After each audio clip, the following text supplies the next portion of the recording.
मुल्क में कोरोना के दौरान लगातार सब्जियों की कीमतों में इजाफा देखा गया है। आम लोगों की नज़र में पहले से ही महंगी फरोख्त हो रही प्याज की कीमत अब आसमान छूने लगी है।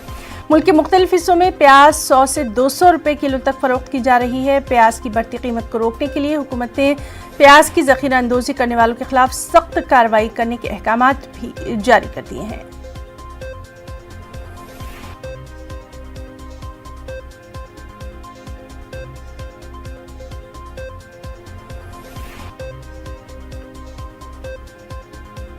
पहले तो हम लोगों ने एक बफर स्टॉक बनाया था 1 लाख मीट्रिक टन का।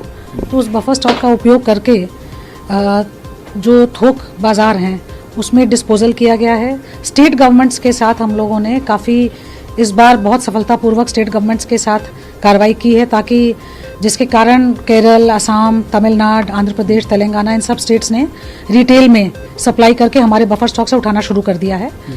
इसके अलावा इंपोर्ट को फैसिलिटेट करने के लिए जो फ्यूमिगेशन क्वारंटीन रिक्वायरमेंट्स हैं उसको भी वेव कर दिया गया है और विदेश मंत्रालय द्वारा उन कंट्रीज़ के साथ संपर्क बनाया गया है जहां से प्याज आयात होने की संभावना है।